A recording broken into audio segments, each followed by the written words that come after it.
to Flames Unfiltered, hosted by Burud, Kyle Lewis, episode 243. I haven't said that for a while. I was looking at the thing thinking, wow, that's a lot of talking Flames hockey, huh, Kyle? Yeah, no kidding. It's a hell of a lot, actually. Oof. People have dealt with us for more than 243 hours. Isn't that crazy to think about? I've had relationships where that hasn't been the case. Like, wow. Wow. Oh boy. Yeah, where do we go from here, Brad? Take the reins. So many places there. I could go so many places. Oh man. Not a ton of Flames news, which it's the off season. We expect that. And we're going to periodically do these our regular episodes, and then they're going to be sprinkled in the off season with some different variety of Flames topics. We touched on one last week's episode, and you'll get a couple in the coming weeks. But Kyle, not a ton of Flames news. So let's start out. We're going to get to some Flames news. Let's talk playoffs. So, and I wanted to touch on this first.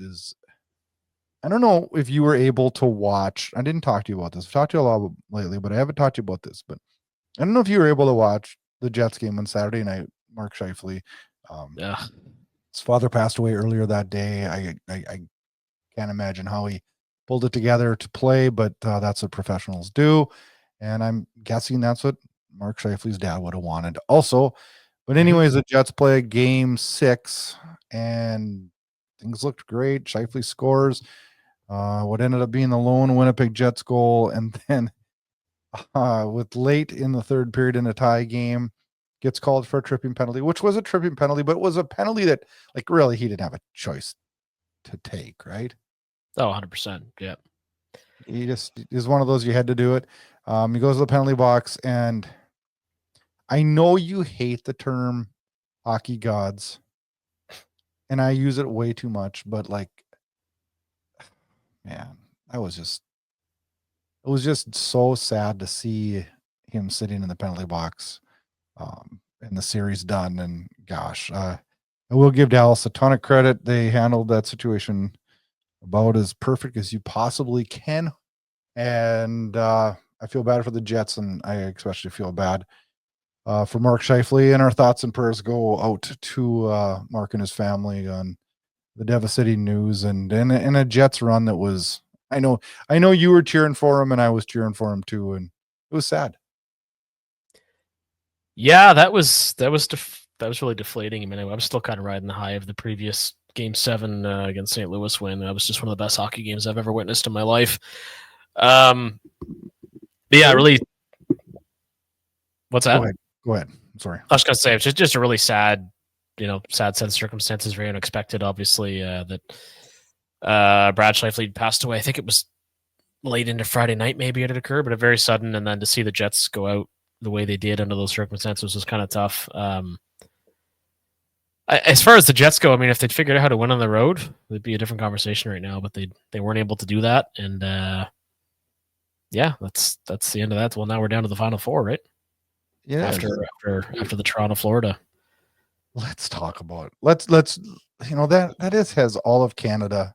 Quite honestly, it has all of the hockey world abuzz today. Mm-hmm. As it well should.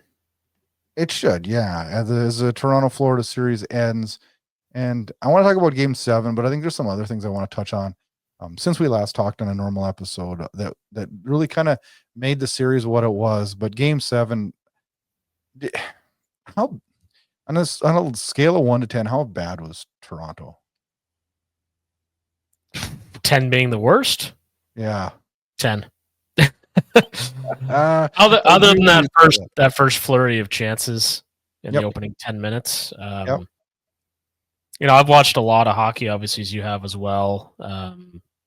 I don't know that I've ever seen a less composed group. Certainly not in a Game of 7 setting in my life. I don't know about you, but unbelievable. I mean, they got down, like in the second, Florida rattled off 3 pretty quick. And I mean, I know that's a hard mountain to climb, but not an insurmountable mountain. But it wasn't so much that they were down 3. It just looked like they were down 33. The way they handled it. It just, look at what were the shot attempts, like 20, 27, and like the first 27 shot attempts for Florida or something like that. Yeah.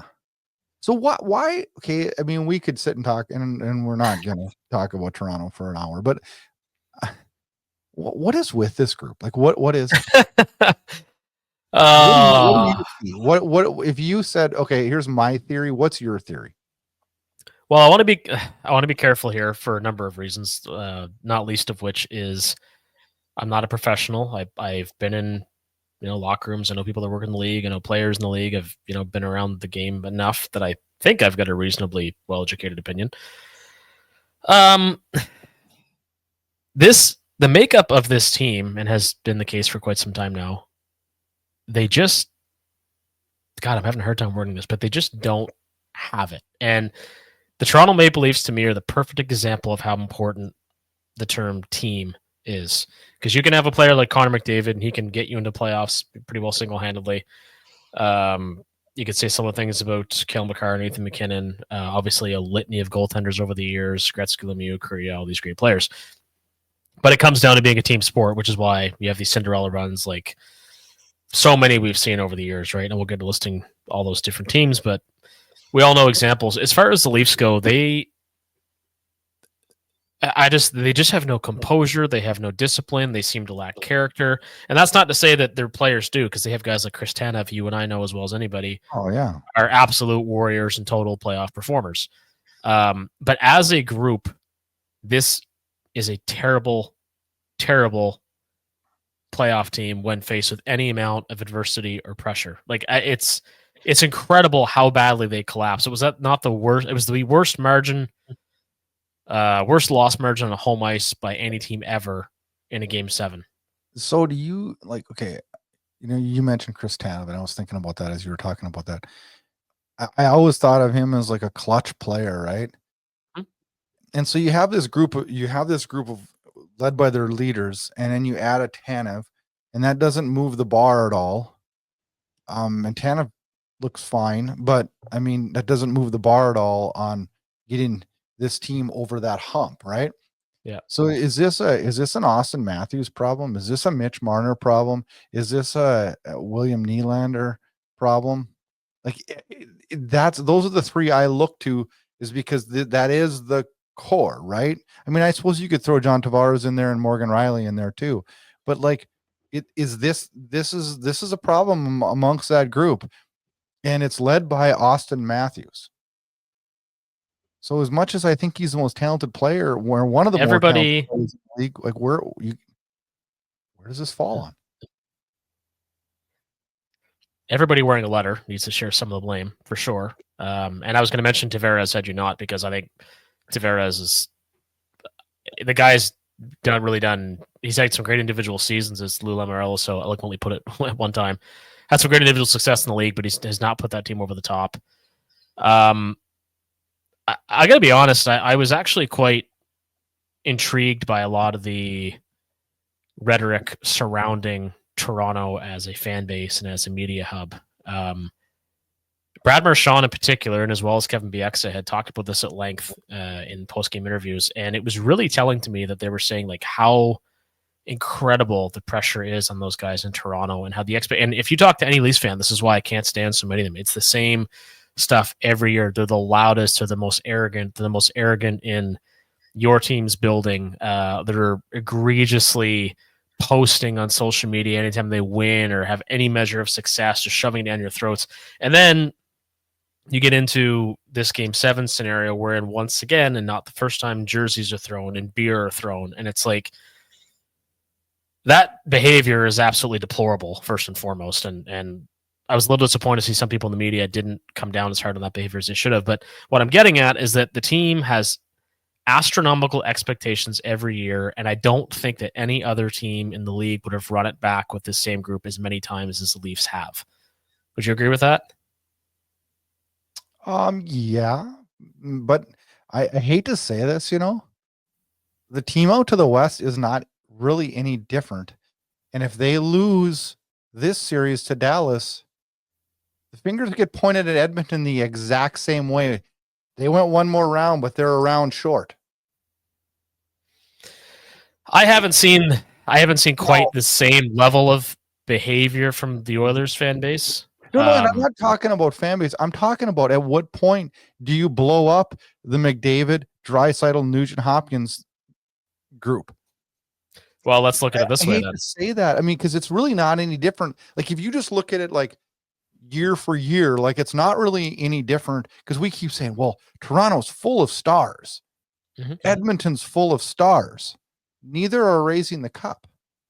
Yep. So if Edmonton falls this series, which I don't know if they will, because I'm really back and forth on what happens in this Edmonton Dallas series. I really am. I think if I had to lay money in Vegas down, I'd probably lay it on Dallas simply because of Jake or because of Ottinger. I think that's going to be the difference. But like this, if Edmonton doesn't get over the hump too, and they don't raise the cup this year, you start looking at Father Time's not a friend anymore in Edmonton. They're the oldest team in the league. Well, yeah, and that's fair. The difference with Edmonton, though, is Edmonton has had significantly more success than Toronto. Way more. I agree. Now, Toronto hasn't made it to a conference final since 1993 when they lost to the Kings. The last time they made it at a round two round two was a couple of years ago, I guess. I think it was 2 seasons ago. Prior to that was 2004 when they beat Ottawa and then lost to Philly. Edmonton has made it to the Cup Finals way back in 2006. They made it to the Cup Finals last year. They've made it to the first round many times, typically at the expense of the LA Kings. So even if they don't win, they're always much closer than Toronto. Toronto is like a gear or two behind them. Now, as far as your comments about the series that's upcoming between Dallas and Edmonton, and this, when I saw the stats side by side for each team, what concerned me the most, if I'm an Oilers fan, is Dallas is killing them in special teams on paper, and their goaltending, as you just said, is significantly better. Those are probably the two most important things you need in the playoffs: are special teams and goaltending. I know there's always heroes. There's always a Justin Williams or a Marty Jelena or somebody coming up big, right? Yep. So, but to get back to this Leafs thing, we'll put a bow on this one.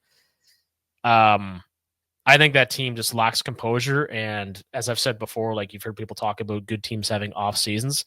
This is a bunch of good players that make a bad team when it counts. At least they're a great regular season team. They could have home ice all the way through the Cup Finals, so they made it, but they have to make some difficult and significant choices this summer. The first one's already made for them. Mitch Marner is, I'm certain, is walking. I can't imagine he wants to go back to Toronto. I'm not even sure they want him back because they really need to shake that team up. I don't think they can take him back. Yeah, but the vitriol and the I can understand the disappointment. I mean, we cheer, I should say, for one of the most mediocre teams many years. Oh yeah, I mean, Flames, So yeah, I mean, I'm not pointing fingers at them, calling them any different than us. I'm just saying, at some point, though, like you can run them back and run them back and run them back, but at some point, it's like, well, I mean, I don't know. It just, something's got to change there. And I have one more question on that series. Yep. I just wanted to get your take on this because we haven't had a chance to talk about this. Anthony Stolarz gets he blasted in the head with a slap shot, and then later on gets run into by Sam Bennett, which I don't think that was nearly as bad as the media made that out to be. Some of the media. And I honestly don't know that that's when he got hurt. I'm wondering more if it's not on the shot. But anyways, he stays in the game, and then he goes over and is puking in the bench.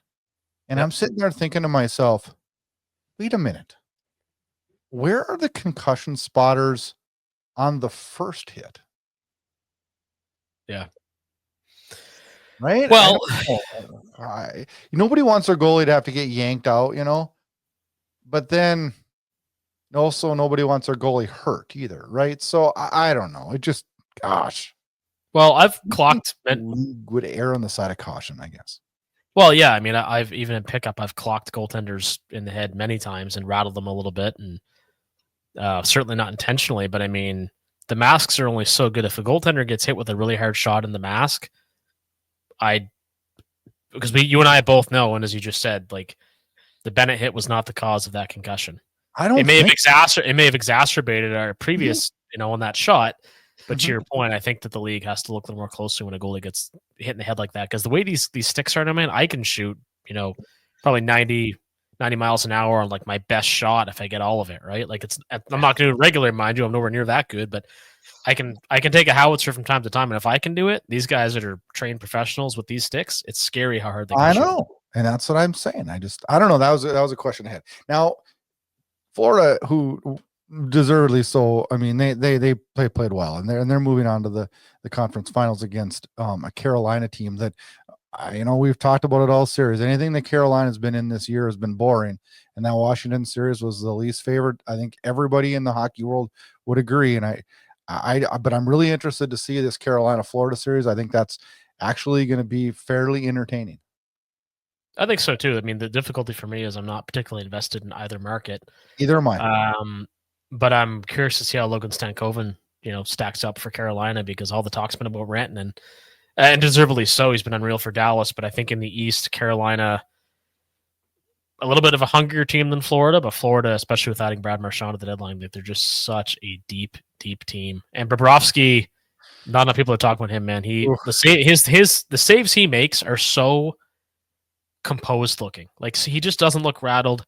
He doesn't at all. And if we'd been able to say the same for Hellebuck, again, maybe that series would turn out differently. And I'm not trying to knock on him too much either, but Bobrovsky deserves a ton of credit. My interest in this series is I picked Carolina to win the Stanley Cup at the beginning of the season. Mm-hmm. That's it. There you go. Edmonton, Vegas, we touched on that a little bit. Is Edmonton really kind of, I'm going to say it as much as it kills me too. They rolled Vegas. The only game they didn't roll them was the game I was at. Go figure. Yes. Imagine that. I've never been a huge Aiden Hill fan, and he proved me right there. Yep. This Skinner, Picard, I don't know what's going to happen with that in Edmonton. I'm not sure they know. I think there's some injury trouble still there looming, but you go out to Edmonton and you see the one glimmer of hope from Vegas, and I was happy that you got to witness that. Yeah, it's I mean, first and foremost, what a building in Edmonton. Holy Lord, if Calgary's getting anything like that, like Rogers Place, then we're lucky to be fans of that team, because that building is just it's just a whole different level. Unbelievable. Cool atmosphere, singing the national anthem with 20,000 other people. Everything about it was just really cool. Disappointing to see a game end like that, 0.4 second left, and goes off Draisaitl. When you're in a pro Oilers, I laughed really hard. I'm sure you did, but I mean, I got to be honest, especially in this case. I mean, it's a little tricky for me because I am Canadian, and I'm so tired of seeing Canadian teams get bounced. And moreover, I really hate Vegas, and I love seeing them go home. So it's so funny, like me and you've talked about this numerous times in the show, the different perspectives from me living in the States, and albeit I'm really, really close to Canada, but yeah, I mean, just the perception. I hopefully I think I'm speaking for most Americans. Like, I do not look at it as where these teams are from at all, like whether it's Canadian or American. I don't. It's not something in America that's even talked about. I guarantee you, in the Dallas Edmonton series, Americans are not saying we want Dallas to win. Yeah.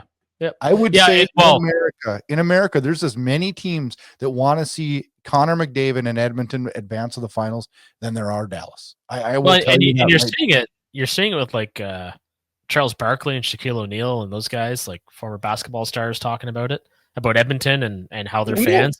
We don't look at it as Canadian and American. We don't. We look at it as another pro hockey team. We don't care. Yeah, it's interesting. And I think it's different for us, too, because there's so few Canadian teams. We're lucky to have 7 after only having 6 for so long. But, I mean, to your point, and I think this is where we would look at it similarly. It's like, I'm just tired of Dallas. Like, they've been elite for so many years. It's like, okay, I'm done with you. Go away. I'd like to see somebody else emerge from the West. I was hoping Winnipeg, obviously, but that wasn't the case. I'm not a big Dallas fan. I mean, obviously, I'll cheer for them over Edmonton just because I don't want to listen to Edmonton fans. But I don't have, like, quite honestly, like I said, outside of Carolina. And the only reason I would say that is because I pick them. I don't really have any skin in the game anymore. I was cheering for Winnipeg. I made it vocal on this podcast that Winnipeg has always got a soft spot for me because of my proximity of how close I am to them. And you know what? Quite honestly, I love the makeup of that team. I've always been a Scheifele fan. I think Ehlers is amazing, and I've always rooted for Connor Hellebuck too. And So, I mean, it is kind of is what it is, but I do think it's funny the different perspectives and who people decide to cheer for. And I don't think there's going to be a lot of people cheering for Florida. Do you? No, and by the way, that's to say nothing of your love of Adam Lowry. I'm surprised you didn't mention him. Oh, yeah. If I told you that last episode, I believe that I would. Yeah, I would literally, if I was building a team, he'd be one of the main top 5 guys that I'd want. Let's talk tiny bit about that series. I got a couple questions for you. It was good to see Connor Hellebuck kind of bounce back to his normal form. But game 4, did you feel like the Jets got screwed? Like that kick in off the goalie stick.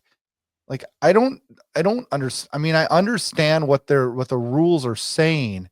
I just don't understand how they determined that intention. Man, that's the case. And if you kick the puck off of a goalie's stick, like I want to rewind that Coleman goal a couple years ago in Edmonton. But there's no consistency around that rule, right?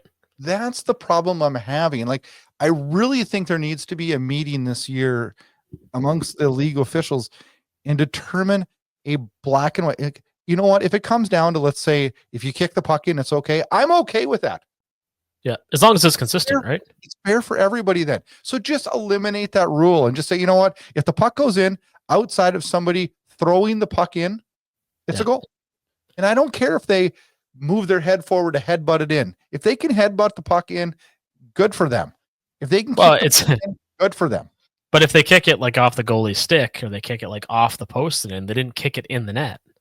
Because how is it any different than the fact you can kick a pass? I've lost my stick before and made kick passes. Like I know, but that's what I'm saying. So just eliminate the whole problems with it and just say, you can kick. Anyway, the puck goes in, it goes in outside of holding it in your hand, grasping it, and throwing it. Anything outside of that is a goal. Yep. No, I agree. It's just, and that's what's so maddening about it. We don't need to worry about if it was a high stick or not a high stick. I don't know. The guy hit it and it went in the damn net. It's a goal. Yeah. That's the only way we're going to get consistency. And then, the part that bothered me the most on that is then Neil Pionk gets a breakaway, gets clearly slashed. Yeah. And no call. And then the real kicker for me was Marchment was upset at a call, which was an incorrect call, and he had a reason to be upset. But he slashed that linesman. Yeah. He slashed him. Yeah. And I'm sorry. The league opened a can of worms there because now if Brad Marchand slashes a ref in this next series, they can't do anything. They cannot do anything. No, they would. Yeah. But you'd think. I know. I don't understand it. The one nice moment that we should point out about that series, and you just reminded me of it by mentioning Mason Marchment. The nicest moment at the end of that series was Marchment talking to Scheifele because, as we all know, Mason Marchment lost his father, Brian, former Flame, a few years ago. Yep, during draft weekend. I think it was in Montreal, actually. Yep. Very, very, and his dad was one tough son of a bitch of a player, and a very well-regarded guy in hockey circles. So nobody else in that building that we know of anyway could have understood what Scheifele was going through quite like Mason could have. So it was nice to see those two embrace and have that moment. So, yeah. But as per usual on this show and in hockey in general, the league does not know their own rules. They do not know how to create consistency, and there are no consequences for their inability to do so. So, yeah. And boy, I rarely protect refs, but you can't touch a ref. You just can't. Oh God, no, unless it's pro wrestling. Another thing too. I'm going to rewind it back even more on that.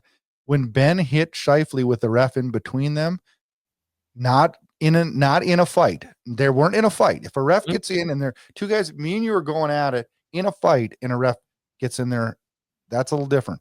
But when one guy's standing there, the ref's in between them, trying to create a barrier, and he throws a sucker punch over the top and knocks him and the ref down, and you get a $5,000 fine. I'm sorry, not thinking that's protecting your officials. I don't understand it. I don't understand it. But I concur. So now let's switch gears because we talked enough about that. Mm-hmm. Dustin Wolf is up for the Calder. Macklin Celebrini, Lane Hudson, and Dustin Wolf are officially the Calder Memorial Trophy finalists. We'll find out who wins that. I think we have concurred that we think Lane Hudson's going to win, and he probably statistically, arguably, I don't know. I mean, you can go around and around and around about it, but he had a hell of a season. And if Dustin Wolf does not win, at least I can go to bed at night thinking that it wasn't just some guy that had the name that got it. I mean, I really believe he had a hell of a year. And if you look at his statistics up against other defensemen, it's phenomenal. Well, Celebrini is number 3 in those rankings with the Bullet. He did nowhere near, not that they have much help San Jose, but did nowhere near as much for his team as the other two did. Yeah, it's kind of funny. It makes me think actually of when Phaneuf didn't win the Calder because he was up against Crosby and Ovechkin. It just wasn't going to happen.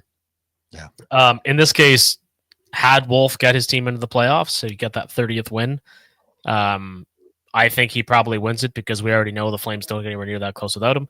But, Lane Hudson had an absolutely incredible season, was a huge part of the Habs resurgence, and could be argued that he's the biggest reason they made the playoffs too, as far as their team goes. So, yep. The goaltending position is obviously significantly more important. But based on where the team's finished, I think, you got to give the edge. And again, actually, it's not unlike the MVP Iginla Theodore controversy from the 01-02 season. Iginla deserved it. He was far more valuable to his team on the whole, but Theodore's team had more success. They made it to the playoffs, played the Bruins, I believe. And this is the exact same thing in terms of, hey, Hudson's team fared better. So yeah, that's and it's a bigger market too. I mean, Montreal's huge. So one thing I will say though is Dustin Wolf at 29 wins. I did not realize that was 14 more than a franchise rookie record established by Mike Verdon. That's not wild. That's bonkers. Yeah, crazy. It really is. It really is. On to the draft. No lottery win for Calgary, which means we'll pick 16th overall. The pick will transfer to Montreal as part of the 2022 Sean Monahan trade, which will move the Flames back into the 18th pick, which was a pick acquired from New Jersey. The Florida pick we're waiting to be determined. Each day that keeps getting worse, but I don't know that we lose sleep over that when you're talking about 28th to 30th, right? I mean, well, we don't, and I'll tell you why. I was talking to a scout the other day, and he was very emphatically and flatly said, he's like, this is not a deep draft. This is why you're seeing so many teams jostling for draft position in terms of trading picks in the 26th draft. The Flames could have 3 picks in the top 10, and they wouldn't fare better than they did last season because the draft isn't as deep, as far as I'm concerned. So as much as we want higher picks, I mean, we quickly harken back to all the tank talk and all that. This is not the year for that to happen. It would have been great to make the playoffs. We didn't. I understand, we kind of lost out in both situations, but this is not a deep draft, and therefore you got to take a longer look at the deeper rounds, I think. He'll try to get a good player up top, but this is not making or breaking the direction of this franchise whatsoever. No. Now, one thing I want to talk about too is the prospects and guys we've already drafted that are really, really doing really well. And I wanted you to talk about your Moncton player. Yeah. Yeah. So unfortunately, I was at game 5 in Moncton, and they were not able to get the job done on home ice, but they won today in Rimouski. So they are the Quebec League champions, meaning Flames prospect Etienne Morin has won the QMJHL championship, and they will begin their Memorial Cup quest in Rimouski again against London, I believe. Next Saturday will be the start of the Mem Cup. So huge news for them. Huge news for junior hockey in Moncton, my hometown. So very cool. But yeah, there's a few other guys we need to talk about. I'm going to mention another one quickly, then I'm going to throw it over to you to talk about the guy that you're most excited about, and rightfully so. But the other guy that his team has advanced the Memorial Cup we should talk about is Andrew Basha of the Medicine Hat Tigers, who just came back from a pretty significant injury and went on a roll right away. So 2 of the Flames' top prospects will be playing for the top junior hockey prize in Canada. So pretty stoked about that. But let's talk about the guy from Shawinigan. Time out. I got to tell you one thing. This is crazy because you're gonna laugh at me. Like, I'm a big CHL guy. I love the WHL. I'm a Brandon Wheat Kings fan because I live really close to Brandon. So I follow the league even though I live in the States, right? But was it Friday night when Edmonton, Dallas were playing? Yes, Friday night. Winnipeg, Dallas? Yes. No, that was Saturday. The Vegas Edmonton. I'm sorry, Vegas Edmonton. Yeah, okay. Friday night. I'm all excited to watch this game, right? Flipping the channels, and I hit on over to TSN, and Medicine Hat Spokane is just starting. Yeah. I didn't turn it. Yeah. I watched that whole game. Wow. I would check in on the Oilers game, and it got over, and then overtime was starting. So, I mean, I saw that, but I'm serious. That was unbelievable hockey. Mm-hmm. It was that good to watch. And you know, Medicine Hat was playing without Gavin McKenna that night because of an injury, but like unbelievable intensity, and it was great. It was great. No, it's fantastic hockey. Fantastic. And I mean, across all. I'm sorry? Kelowna's got the Memorial Cup this year? No, Rimouski. Rimouski does. Is it next year in Kelowna? Yeah, Rimouski. Okay. I can't remember, honestly. I mean, I've been so fixated on our junior team here and how good they are. I mean, number 1 out of 60 in the country. So I haven't really looked beyond this season. But yeah, I guess the disappointing thing was the fact that Rimouski was already in as the host city. I was hoping that Shawinigan would have snuck by them so we could have had a Flames prospect battle in the Q final, but that wasn't the case.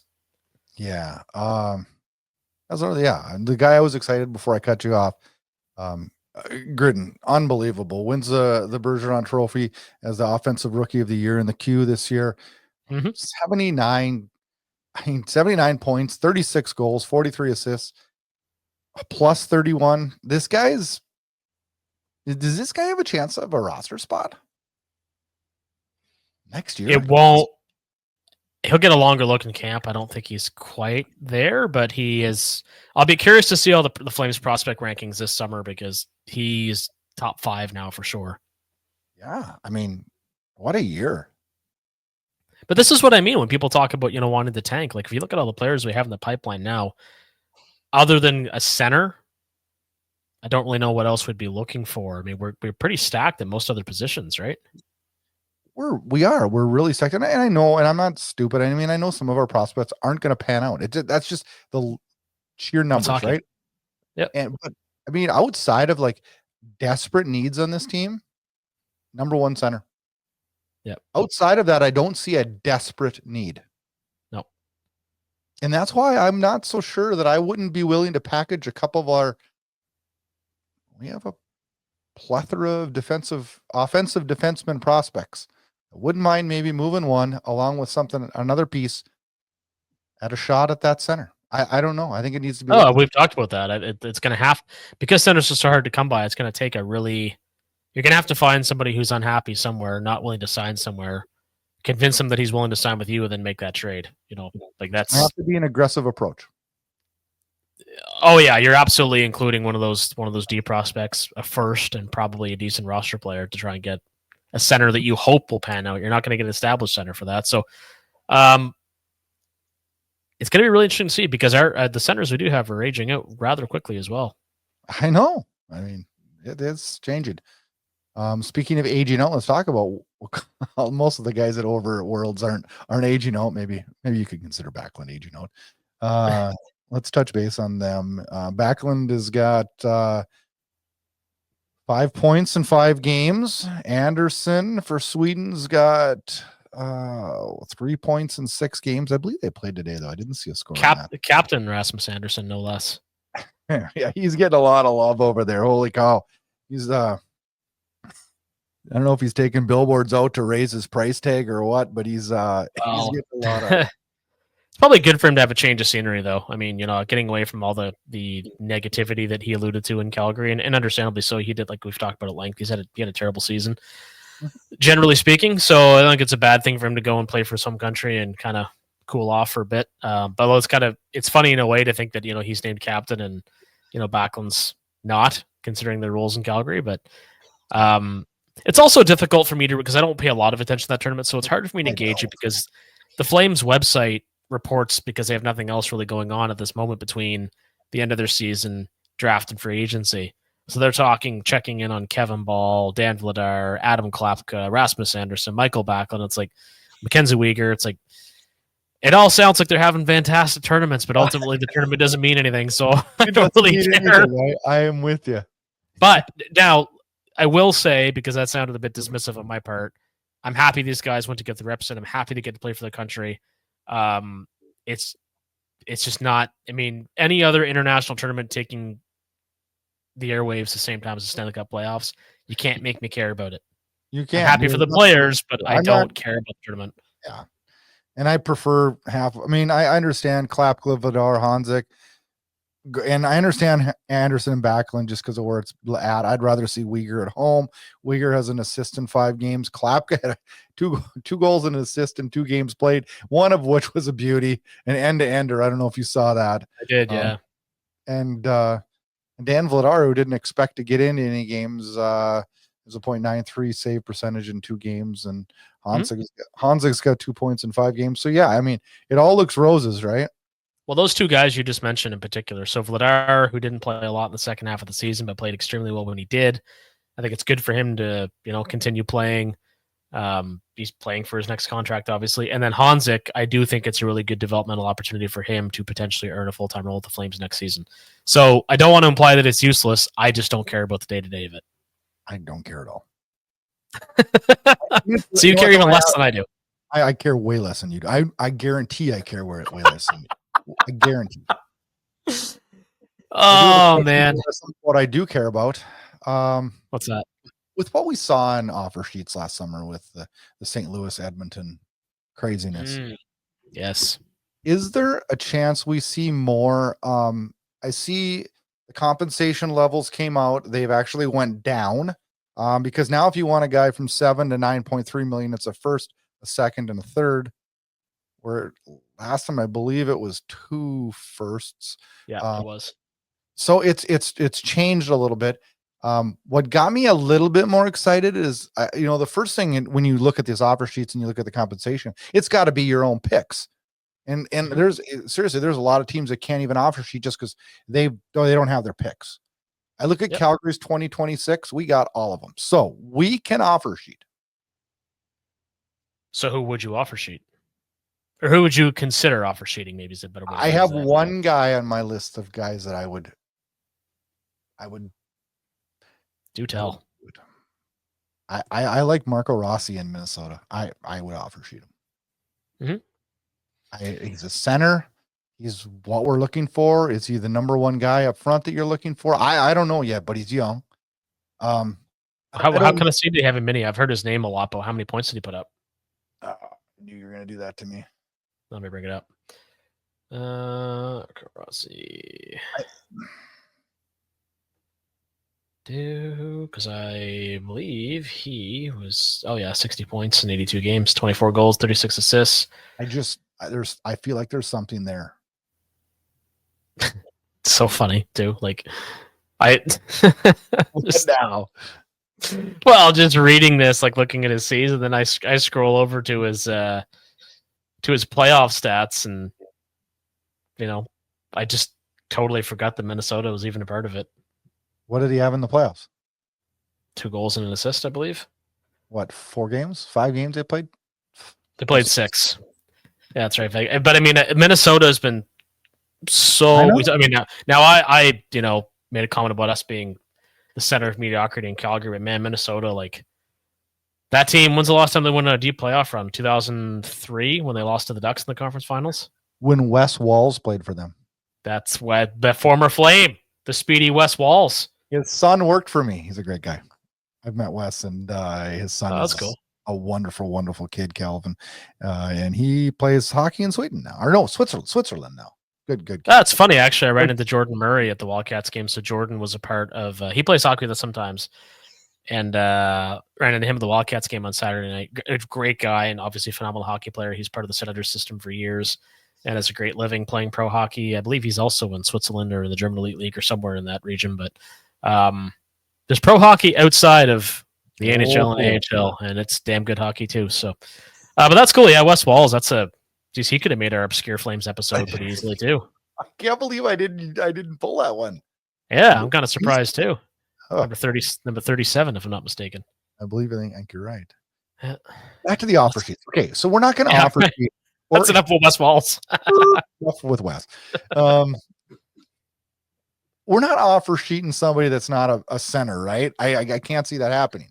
Well, it's okay. It's not going to be a D. It could be a scoring winger, but even then, like we have a glut of guys with a lot to prove. So we got for offensive players, Huberdeau, Kadri, Coronado, Sharangovich, Frost, Farabee, Zari. So there's two lines and an extra. What you say, Pospisil? Yeah. Yeah, well, ideally, but I'm not convinced so much on him. But anyway, there's I the think mid. He could be our fourth line center. Oh, I'm just saying top two lines though. Yeah. Oh, there's like seven players. I don't generally qualify as offensive. I don't think it could be. He could be a 2020 guy. He'd be great on the third line, but he's a third line. I mean, Frost, who knows? I mean, he struggled so much to find the net, then Zari got hurt. But anyway, all that to say, Sharangovich needs a rebound, blah blah blah. There's a space for more scoring in the Flames, so there could be somebody else that comes up. But so let me throw a couple center names to you. Tell me if you're interested. JJ Peterka. Oh, I love JJ Peterka. Absolutely. Mason McTavish. Gabe Velarde. Morgan Geekie. Those are some centers that come to mind though that are offer sheet eligible. Those are some that come to mind for me. They're all likely to be kept because you don't want to go all Jesper. Yeah, you don't want to go all Jesper Kotkaniemi on them and offer sheet them crazy money, then they're not worth it, right? Well, and I'm a big Gabe Velarde fan, to be fair. But here's the deal, though, Kyle. We have a ton of money. If we're going to blow our wad and take a chance, we need a center. Well, you should have said what? You should have said wad of cash, man. That sounded dirty. Okay, or a wad of cash. We gotta do something, right? Well, yeah. I mean, and you can. I mean, the only thing that I'm kind of hung up on, and to be so, like for St. Louis, it worked out really well. They don't make the playoffs though. Broberg and Holloway. They had great years for St. Louis. Really smart moves, and it turned that team back into a competitive team in a league where teams struggle mightily to stay competitive year over year. So good for them. Yes. I don't know that any of the players that you mentioned will be anything more than a stopgap, but if we're realistic looking at where this team's going to be next season and we want them to be, stopgaps are probably what we're in the market for right now. I don't know. And I'm not saying I'm all fully on board, but none of those are going to upset me. Morgan Geekie had a great season with the Bruins. He's a great player. Peterka probably wants to leave the tire fire that is the Buffalo Sabres. Well, that's what I'm saying. I think we could lure up Peterka here. Can you imagine? Somebody offers you a bunch of money to leave the Buffalo Sabres. What do you think they're going to do? You could give me a little. You could, yeah. The only problem is if he signs that, they can match, and then he would be stuck there. Oh, speaking of former Sabres, I'm supposed to be golfing with Matthew Barnaby here in a couple weeks, so that could be kind of cool. Really? Yeah, he's a friend of a friend, so we'll see if that actually comes together. I'll be seeing him anyway because we're part of that tournament together. But I'd be curious to hear his thoughts on the current state of the Sabres, which, again, if we go down that road, we'll be here all night and into tomorrow. But I like where your head's at because the offer sheet thing went from being this, thanks to Kevin Lowe and Brian Burke, was like this egregious, dirty, filthy, hateful tactic. But as Burke said back then, and he was right, it's a tool that you can use. And now with the compensation package having shrunk, with the period in the league, with the salary cap going up, all of a sudden it becomes a lot more of an attractive tool. And St. Louis used it to perfect effect last summer. So I'm game. We don't have a center. I need a tool. Let's do it. We need to do it. That's the quickest. Well, here's the other thing that backs up your point. The team finished with 96 points. Mm-hmm. I almost dropped an F-bomb there because I want to emphasize again, it's ridiculous to have 96 points not make the playoffs. We're trying to clean this up a little bit, and then I throw the blow and wad thing. I That's not cleaning anything up. So that said, the next step is a playoff spot, which we've already agreed has been expedited. The only way that is likely to happen, other than none of the standouts see from Dustin Wolf, is to add some center depth, someone who can win faceoffs, maybe play in the power play, kick in 40 points, maybe 50, 60 in a great season, whatever. But with Kadri getting older, Backlund getting older, we don't know if Zari can play center full time. We don't know what Frost is. Like, we need somebody. Yeah. Frost, I've already said I think he hit 60 points next year and finally a breakout season, but I could be dead wrong. I do too. We're done with the guy here who took Andrei Kuzmenko in his hockey pool this season. So what the hell do I know? And if I pull out my predictions for last year, that's a guy that had Vancouver, I believe, finishing pretty high up. But hey, who saw that coming? So I'll protect you on that. So there actually is a great segue for something that I wanted to mention, if I may, because you mentioned this before we went on, and I forgot about it till right now. I was appalled and embarrassed by the comments and the overall presence of Jim Rutherford at the season-ending press conference in Vancouver. It's like, man, you're 100 years old. Go home. You don't belong in the game anymore unless you're going to be a senior advisor to somebody younger, somebody with something. Like, I'm so tired of these people getting recycled. And the Ducks did it with Joel Quenneville. I get it. Joel Quenneville's a hell of a coach. He'll be good for them. Yeah, and there's obviously some stuff to deal with, that in terms of how the whole thing played out in Chicago, and I understand all that. Yeah. I'm just so sick. I'm so sick of these people. And now the newest one's Ken Holland in LA. It's like, go away. Go away. You're too goddamn old. You've been doing this forever. Like, how Lou Lamoriello was barely alive, yet somehow still involved in the sport. But they can't let Rutherford leave Vancouver. It's too entertaining. Like, it is. Okay. If you're going to be a dick like you are and just hate on your Vancouver Canucks fans, then that's a different perspective. And I respect that because hate can be fun. So I get it. But if I'm looking at the health of the sport and the progressiveness of the sport, and they always seem to get it, and like it's always so backwards to me. And now you get me rambling, so indulge me for a moment if you would, please. So we got these old guys being rehashed and retreaded, and here's a new job, and here's a new job, and we know you've been collecting old age for 25 years, but here's another high-profile gig.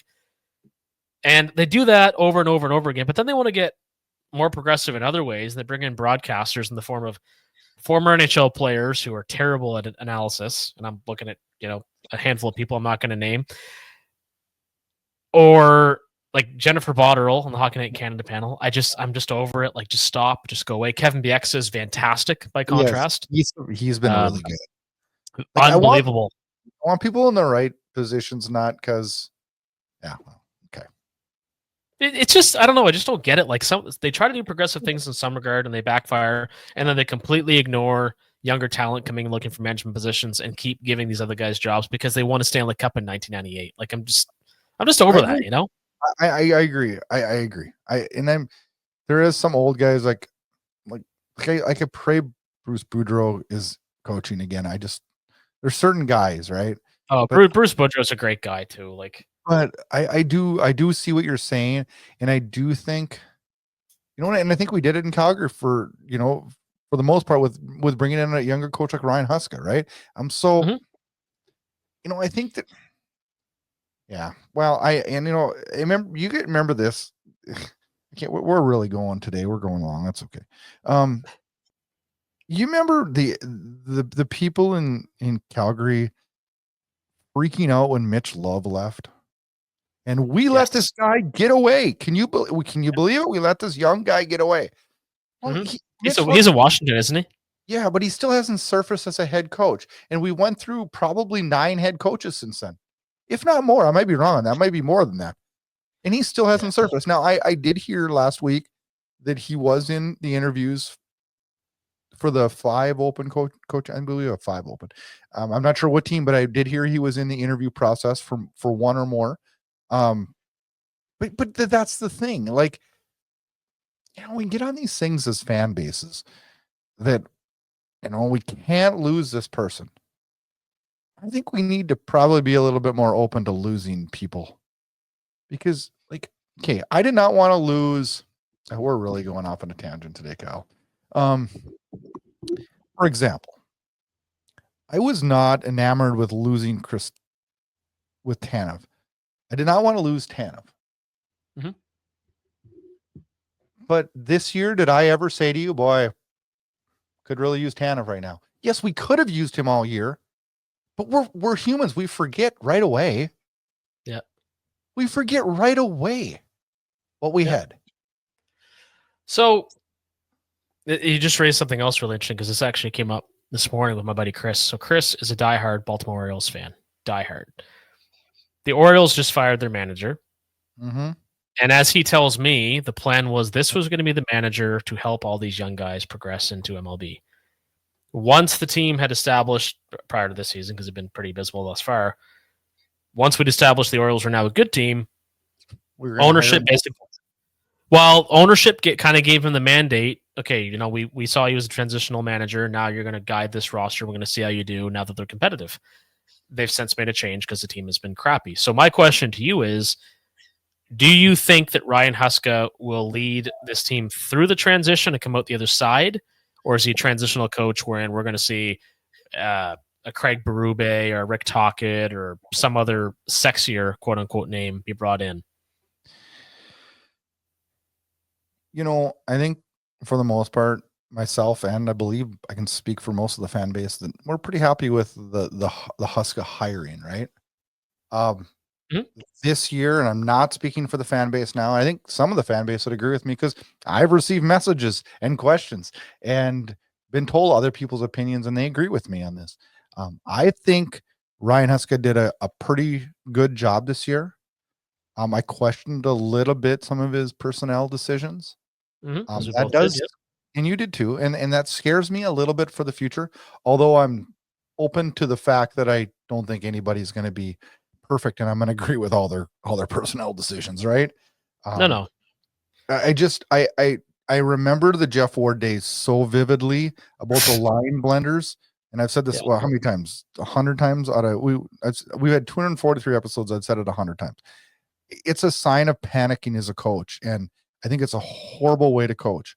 And a couple times Huska was doing that this year, and I'm just like, I would have loved to sit down and have a cup of coffee with him and sit and say, like, hey, like, what's your reasoning behind having Klapka on the first line?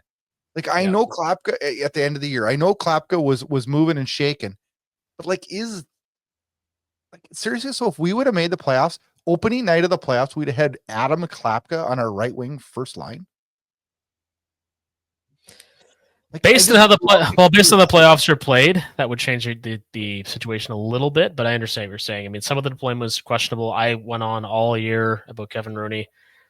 We can always question things, but but back to the question. I'll answer the question. I would say mathematical odds state that he will not be there at the end. Yeah, and we don't even know where the end is yet. I just think it's interesting because. What is the end? The end of Stanley Cup? Because to me, no. I mean, like, what is the end? Is the end making the playoffs, or is the end winning the Stanley Cup? Well, I mean, I think honestly, the end is making the playoffs and doing so consistently over the course of at least a handful of seasons. Because when's the loss on the Flames win the playoffs 2 years in a row? Long time ago. Actually, you know what? Actually, yeah, it would have been 07-08 and 08-09. Because then they missed till 14-15. Yep. They waited 14-15. They missed 15-16. They made it 16-17 on the backs of Chad Johnson and Brian Elliott, I believe. Yep, and got they missed 17-18. They made 18-19 with like 100 and some points and lost to Colorado. Yep. They missed a 19-20. Yep. Then they had the play in 2021. Weird year. Yeah, that doesn't really count. Kind of, sort of. Then we had 21-22 with, Gaudreau dominance, and we haven't made it since. Yeah. So I guess because the Stanley Cup's so difficult to win, my argument would be, that the end is being to the point where this team is consistently in the playoffs. So to put a number on it, for me, it's a 26-27 season. Yeah. Because next year is still a little bit of an unknown. And I agree with you. I don't think he's going to see this thing through to that point because any coach, the message gets tired. They're going to want somebody more experienced, et cetera, et cetera. Who that will be, who knows? But for now, it's just that Orioles example really stuck with me because it's like they basically told the manager, you're here to guide this. And if you can do that, we're going to give you a chance. Well, he got his chance and it didn't pan out. So now they're moving on to somebody more experienced. Yeah. So here we are. We talked a lot. I have one question, though, before we leave.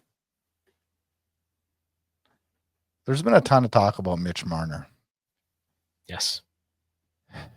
And I don't usually pull up too much Facebook or Twitter or whatever you want to call it, banter on here, but Like there was a lot of talk of people saying that the Flames would be a great fit for Mitch Marner, and it was from sources like the Hockey News and like true hockey sources, right? How do you feel about that? Oh man, your one question could be another 20 minutes. Wow. Mitch Marner needs to get out of Toronto. It's a toxic relationship at this point. I really did not appreciate him yelling at his teammates the way he did, where he himself had been abysmal in the Florida series. But I'll go back to my comments earlier in the show about, Brad Marchand talking about the immense pressure in Toronto and how it's almost unfair. Marner may flourish somewhere else. He really could. I think I don't know, he could be in a competitive hockey market and enjoy it and not have the crippling, insane pressure of Toronto. But from a character standpoint, knowing what little I know of him and how he is, without getting into, pretending like I know the guy because I don't, I have suspicions that he would not be the type of personality we want in the dressing room. I agree. I particularly care that he was a ghost for a lot of, not just this postseason, but other previous postseasons. And I don't know how you are, but as a Flames fan, the end goal of this to me, yes, I want to make the playoffs, but my end goal is I want the Stanley Cup. And I'm not sure he's the guy I want to pay $12 million and throw my bet on to get us to the Stanley Cup. I'd way sooner bring back Sam Bennett or $7 or $8 million than sign Mitch Marner. I know, but there's no way Sam Bennett's coming back here. Yeah, we don't know. Things have changed a lot since he left. You never know. It's possible. Yeah.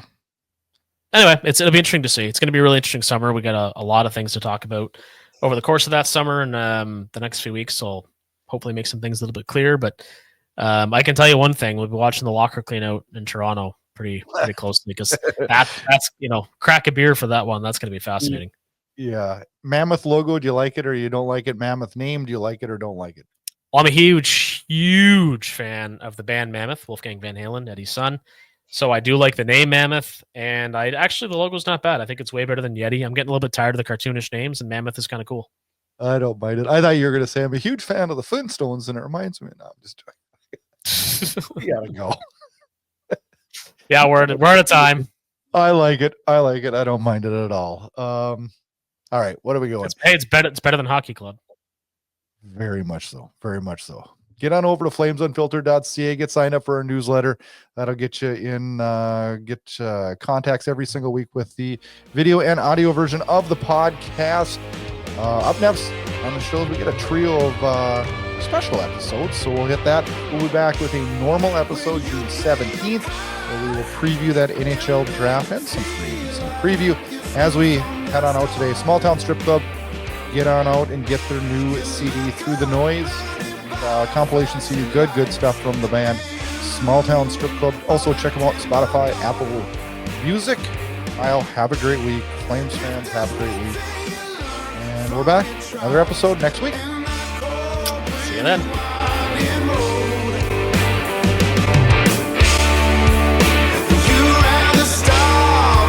Brothers, you rather stop them feast on your home.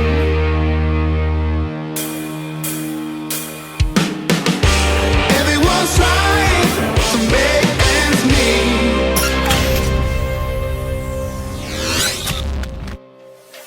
Thanks for listening to Flames Unfiltered with Brad Burud and Kyle Lewis, your source for unfiltered Calgary Flames hockey talk. Keep it locked on flamesunfiltered.ca. Subscribe where you get all your podcasts to never miss an episode. Flames Hockey Talk every week, presented by Inside Edge Hockey Media Group.